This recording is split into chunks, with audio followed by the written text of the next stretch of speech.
Hello दोस्तों, नमस्कार। Welcome to my YouTube channel share market update. आज हम डिस्कस करने वाले हैं टाटा कंज्यूमर प्रोडक्ट्स, जो एक टाटा ग्रुप की कंपनी है। इसके बारे में हम डिस्कस करेंगे कि ये क्या चीज़ बनाती है, इसका मार्केट कैपिटलाइजेशन कितना है, इसके जो कंपटीटर्स कौन है और इसने अब तक पास्ट में इन्वेस्टर को कैसा रिटर्न दिया है। चार्ट पैटर्न पे भी देखेंगे, फंडामेंटल भी इसके कंपनी की इस वेबसाइट पे भी देखेंगे और इसके थोड़े रिजल्ट्स के प्रीवियस जो पहले के इसके जो रिजल्ट्स हैं उनके बारे में डिस्कस करते हैं। तो चलो दोस्तों, अभी हम थोड़ा चार्ट का एनालिसिस करते हैं, थोड़ा इसका ग्राफ देखते हैं कि इसने पहले कैसा इन्वेस्टर को रिटर्न दिया है। अगर हम 5 डेज शॉर्ट टर्म की बात करते हैं तो ना 1.22 के आसपास, 1 मंथ में भी कुछ खास नहीं है। 6 मंथ्स का देखें तो 4% के आसपास रिटर्न है दोस्तों, और 1 साल का तक देखते हैं तो 3% का रिटर्न है। 5 साल का अगर हम रिटर्न देखते हैं तो लगभग 196% का रिटर्न है। यानी कि आपने सपोज 1 लाख रुपए लगाए होते तो लगभग वो 3 लाख हुए होते, यानी कि कहने का मतलब आपके पैसे डबल हो गए, ट्रिपल हो गए होते। तो ये 5 साल में इसका रिटर्न है। अगर हम मैक्सिमम देखते हैं जब से ये शेयर मार्केट में लिस्टिंग हुई है, तो अब सब तब से लेकर अब तक अगर हम देखते हैं तो हम बोल सकते हैं कि इसने 3632.11% का रिटर्न दिया है। यानी कि अब सिंपल लॉजिक, मोटा मोटा अगर हम लॉजिकली देखें, सन 2002 के अंदर अगर किसी इन्वेस्टर ने टाटा कंज्यूमर प्रोडक्ट में 1 लाख रुपए लगाए होते, सन 2002 की बात कर रहा हूँ दोस्तों, 2002 में के आसपास टाइम में 1 लाख रुपए की काफ़ी वैल्यू होती थी, लेकिन किसी के पास पैसे हैं और उसने इन्वेस्ट करके रख दिया सर। तो 2002 में अगर 1 लाख रुपए किसी ने लगाए होते तो आज की डेट के अकॉर्डिंग वो पैसा लगभग और लगभग 36 लाख के आसपास होता। और इस बीच में आपको डिविडेंड भी मिला होगा, वो एक अलग चीज़ है, लेकिन 1 लाख का 36 लाख यानी कि कितने सालों में, 22 सालों के, 20 सालों में इतना पैसा हो जाता है। तो यही एक शेयर मार्केट का एक मैजिकल आउटपुट होता है, जो अच्छी कंपनी में आप लॉन्ग टर्म के लिए इन्वेस्ट करके रखते हैं। अभी इसकी कंपनी के मेन वेबसाइट पर चलते हैं दोस्तों।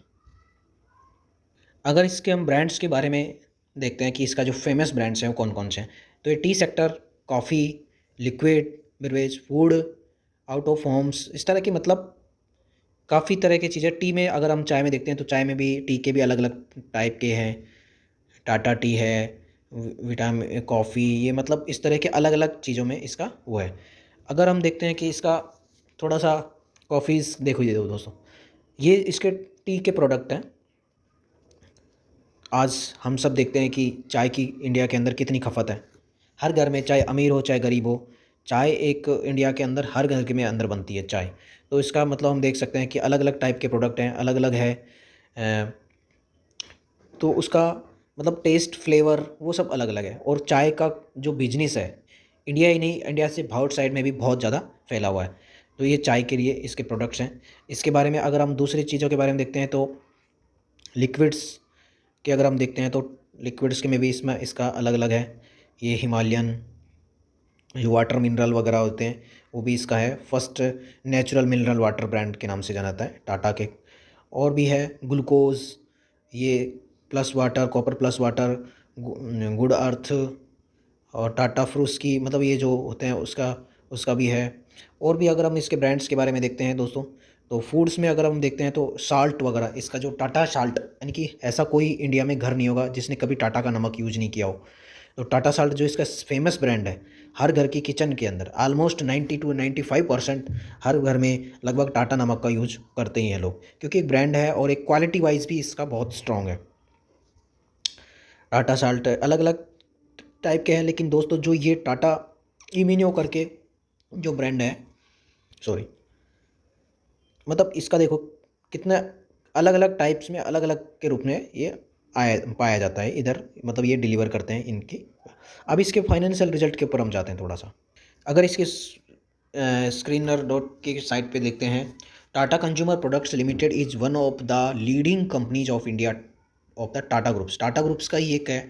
टाटा ग्रुप्स में मतलब ये कहाँ कहाँ जोग्राफिकली कहाँ कहाँ फैला हुआ है दोस्तों, देखिए कनाडा है, यूके, नॉर्थ अमेरिका और Australia, Europe, middle east, Africa, मतलब कितना इसका मार्केट का डाइवर्सिफिकेशन हो रखा है। फूड बिजनेस में भी इसका काफ़ी अच्छा कारोबार है।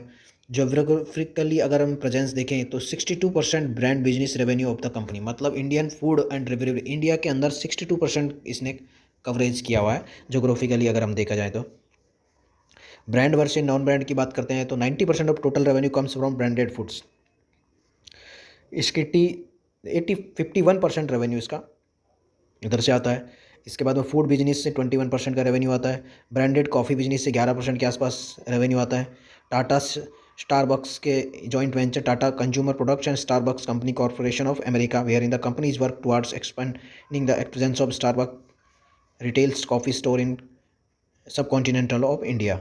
मतलब इसका काफ़ी हद तक फैला हुआ है सब जगह। अगर अब हम इसकी कंपनी के थोड़ा सा मार्केट कैपिटलाइजेशंस की बारे में बात करते हैं तो 7,100 मतलब 71,254 करोड़ का इसका मार्केट कैपिटलाइजेशन है। आज की कंपनी की वैल्यू बता रहे हैं। अगर हम इसका 52 वीक हाई देखते हैं तो 861 रुपये है और 52 वीक लो देखते हैं तो 650 रुपये का इसका ये रेशियो है। रिटर्न ऑन इक्विटी 6.51 है। फेस वैल्यू इसका 1 है दोस्तों। प्रमोटर होल्डिंग अगर देखें तो 34.7% के आसपास प्रमोटर होल्डिंग है। डेप्थ अगर इसके ऊपर कर्जा देखते हैं तो 1200 करोड़ का है, जो कोई खास ज़्यादा है नहीं दोस्तों, ये भी ऐसे ही बोल सकते हैं इसका। तो अगर अब इसके थोड़े से और इसमें थोड़ा सा डिस्कस करते हैं। Company has reduce depth. Company क्या करता है, एक तरीके से अपना रिड्यूस को डेप्थ करते करते करते ये ऑलमोस्ट डेप्थ फ्री कंपनी बोल सकते हैं। इसकी जो टाटा ग्रुप, इसके पीयर्स के रूप में Tata consumer, CCL products, Tata coffee, roselle India, ये सब इसके टाटा ग्रुप्स के पेयर्स में आते हैं। अगर हम इसके थोड़ा सा अगर हम इसके बारे में देखते हैं कि इसकी जो टोटल लाइबिलिटीज़ यानी कि इसके ऊपर जो कर्ज कितना है वो देखते हैं तो 20,811 करोड़ का कर्ज है और टोटल एसेट्स 20,811 है। मतलब कहने का मतलब यह है कि दोस्तों इसलिए इसको डेप्थ फ्री बोल रहे हैं कि इस पर ज़्यादा लाइबिलिटी है ही नहीं, मतलब एक तरीके का नेगेटिव है ही नहीं समझो। और अगर हम इस शेयर होल्डिंग पैटर्न्स देखते हैं तो आज से लगभग 3 साल पहले 34.45 था, आज भी वो लगभग 34.72 हो गया। मतलब प्रमोटर को इसके ऊपर अपना एक कॉन्फिडेंस आया तो प्रमोटर ने अपनी होल्डिंग इसमें बढ़ाई है। जिस भी कंपनी में अगर दोस्तों प्रमोटर खुद अपने विश्वास रखते हैं उस कंपनी में तो डेफिनेटली उस कंपनी के मैनेजमेंट को हम पॉजिटिव देख सकते हैं। FII जो फॉरेन इंस्टीट्यूट इन्वेस्टर है उनकी होल्डिंग देखते हैं, 26% थी दिसंबर 2019 के अंदर, आज भी लगभग 26% के आसपास है, 25.59 है। इसमें DIIs डोमेस्टिक जो इन्वेस्टर, बड़े इंस्टीट्यूट इन्वेस्टर होते हैं जैसे कि म्यूचुअल फंड वगैरह, ये जो बड़े इन्वेस्टर होते हैं बहुत सारा रिसर्च करके पैसा डालते हैं, उनकी भी लगभग 14% के आसपास है। गवर्नमेंट की भी स्टेक 0.01 के आसपास है। पब्लिक होल्डिंग 24.78 के आसपास है।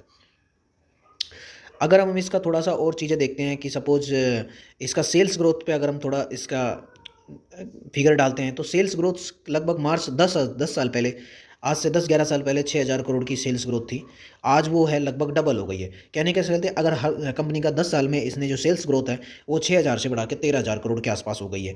एक्सपेंस भी नो डाउट बढ़ेगा, एक्सपेंस भी 5,394 करोड़ से बढ़कर 11,000, यानी कि एक्सपेंस भी लगभग डबल हो गया है। क्योंकि दोस्तों अगर बिजनेस को बढ़ाना है, बिजनेस को सस्टेन रखना है, बिजनेस को नए नए तरीके से आगे बढ़ाना है, बिजनेस की न्यू डिमांड के अकॉर्डिंग, पब्लिक की डिमांड के अकॉर्डिंग चलना पड़ेगा तो खर्चे भी उसी एक्सपेंस में बढ़ते हैं। लेकिन प्रोडक्ट की जो कंपनी की जो ग्रोथ है, कंपनी की जो वैल्यू है, कंपनी की जो पहचान है, कंपनी की जो पहुंच है, वो भी खर्चे आप उसी रेशो में जिस इनकम के साथ करते रहोगे तो कंपनी भी कभी बढ़ता है। ऑपरेटिंग प्रॉफिट अगर देखते हैं तो 3 साल पहले 609 करोड़ का ही ऑपरेटिंग प्रॉफिट था, आज वो बढ़कर 3 गुना हो गया। ये सबसे बड़ी आज अच्छी बात है दोस्तों, खर्चा काटने के बाद भी ऑपरेटिंग प्रॉफिट 6,700 इतना हो गया। अगर हम नेट प्रॉफिट की बात करते हैं तो 2011 के अंदर 10 साल पहले, आज से 10 साल पहले 312 करोड़ के आसपास ही था, जो आज लगभग 4 गुना हो गया है। तो EPS भी अगर अर्निंग पर शेयर 4 रुपये के करीब था, आज वो 11 रुपये करीब हो गया। तो मतलब कंपनी का ग्रोथ भी देखें, कंपनी का ग्रोथ अच्छा खासा चल रहा है। कंपाउंड सेल्स देखते हैं तो 10 साल के अंदर 6% के आसपास है। कंपाउंड प्रॉफिट देखते हैं तो 11% के आसपास दे रहा है। और CAGR जो कंपाउंड एनुअल ग्रोथ रेट अगर है स्टॉक की 10 साल के लगभग 16% के आसपास है, वो दोस्तों काफ़ी अच्छी होती है। रिटर्न ऑन इक्विटी भी देखते हैं तो 6% के आसपास है। तो अभी हम कह सकते हैं कि दोस्तों अच्छा खासा ये एक कंपनी है जो अच्छा रिटर्न दे रही है। इसी प्रकार मैंने आपको जो बताया लॉन्ग टर्म के अगर आप शेयर होल्डिंग पैटर्न्स देखते हैं तो लॉन्ग टर्म में आपको एक अच्छा रिटर्न मिलेगा। मैं जैसे पहले कह रहा हूँ, आज से 20 साल पहले किसी ने अगर इसमें 1 लाख रुपए लगाया होता तो आज उसकी कीमत 36 लाख के आसपास होती।